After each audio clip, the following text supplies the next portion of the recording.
आज मी नारळी पौर्णिमेसाठी अगदी साध्या सोप्या पद्धतीने खायला पण एकदम चविष्ट लागणारे नारळाचे लाडू बनवणार आहे. हे लाडू खायला तर चविष्ट लागतातच, पण दिसायला पण खूप सुंदर दिसतात. चला तर मग आपण रेसिपीला सुरुवात करूया. इथे मी लाडू बनवण्यासाठी 2 नारळ घेतले आहे. तर लाडूचे चॉकलेटी भाग मी काढून टाकला आहे. तर आता मी हे नारळ कट करून घेणार आहे. याचे छान काप करून घेते. तुम्ही खाऊ पण शकता हे नारळ.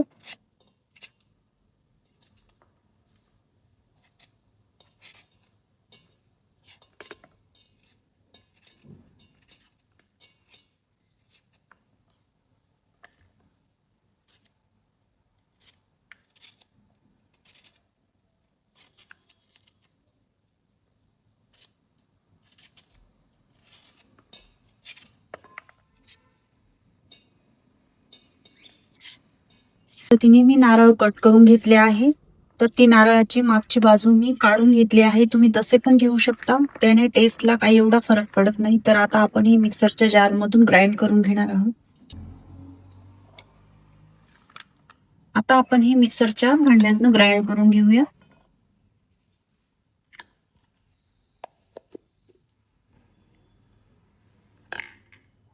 अशा पद्धतीने मी नारळ बारीक करून घेतला आहे. जो नारळाचा किस बनवला होता तो पूर्ण एक बाउल झालेला आहे, मोठा बाउल. तर आता आपण हा कढईत भाजून घेणार आहोत.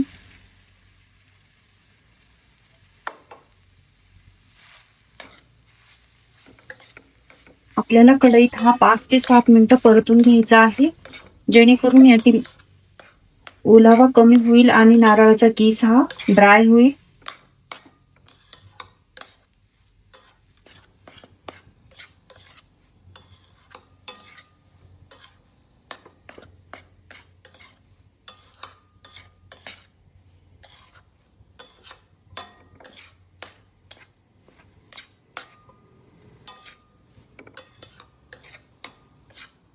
मीडियम टू स्लो फ्लेमवर आपल्याला हे परतून घ्यायचे.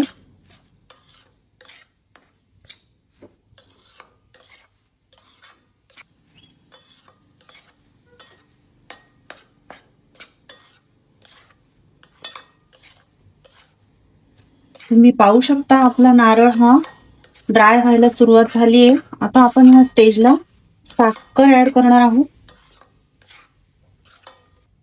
ज्या वाटीने नारळाचा किस घेतला होता त्याच वाटीने मी साखर ऍड करून घेते आहे.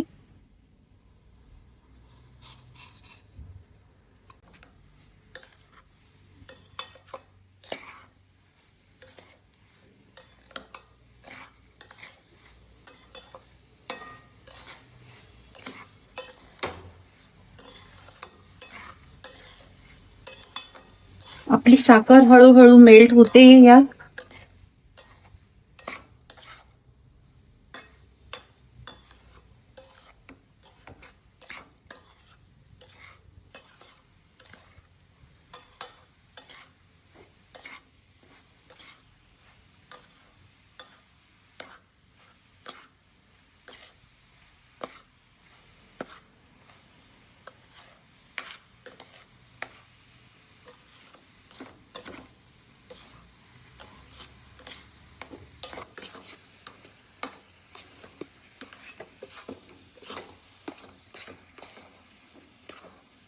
तर तुम्ही पाहू शकता आपली साखर मेल्ट झाली आहे.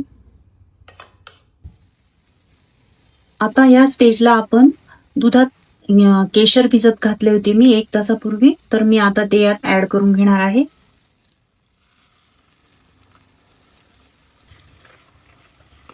आता आपल्याला पुन्हा हे मिश्रण व्यवस्थित मिक्स करायचे आहे.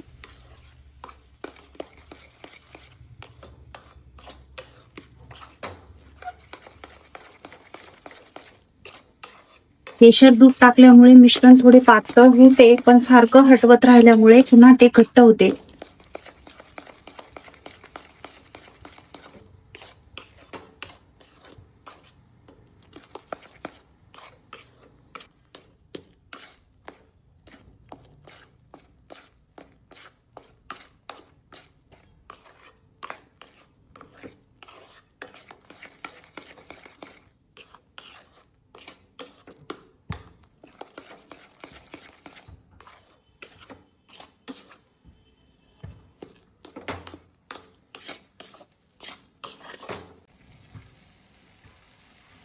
यानंतर मी यात 2 चमचे घरातली दुधावरची साय ऍड करणार आहे.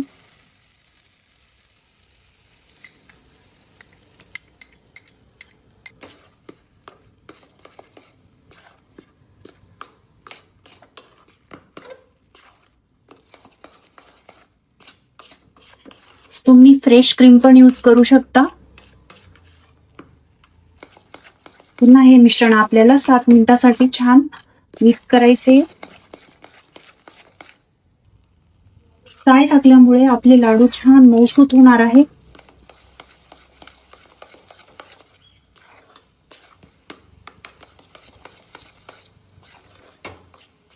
यानंतर मी या छोटा बाउल मिल्क पावडर टाकून घेणार आहे. पुन्हा हे मिश्रण आपण छान मिक्स करून घेऊया.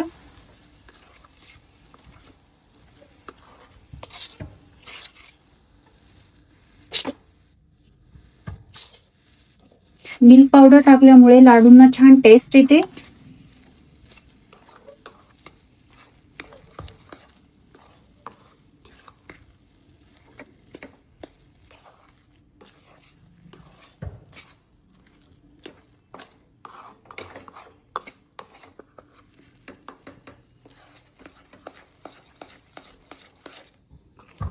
यानंतर या मिश्रणात मी 2 चमचे साजूक तूप टाकून घेते.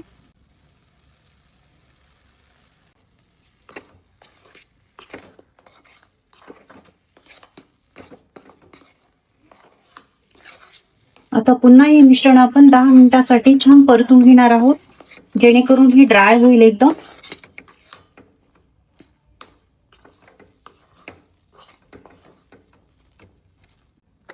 तर तुम्ही पाहू शकता आपलं मिश्रण छान एकजीव झालेलं आहे आणि ते कढई सोडायला लागलं आहे. तर आता आपण हे ताटात काढून घेऊया.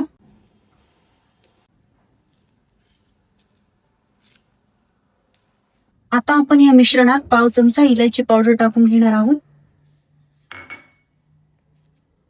आता हे व्यवस्थित मिक्स करून घेते.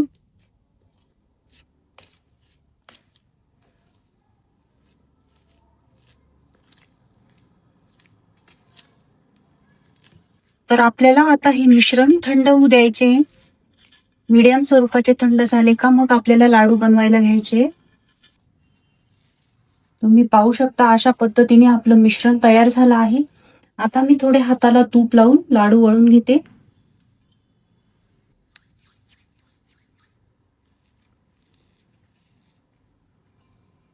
तर आपल्याला जेवढी साईज हवी तेवढी तुम्ही घेऊ शकता.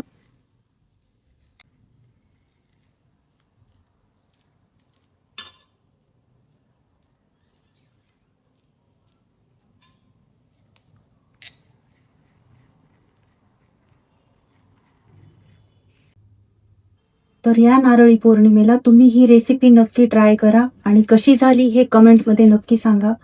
तर अशा पद्धतीने मी सर्व लाडू बनवून घेते. दिसायलाही खूप छान दिसतात ते तुम्ही पाहू शकता. त्याचा रंगही खूप सुरेख आलेला आहे.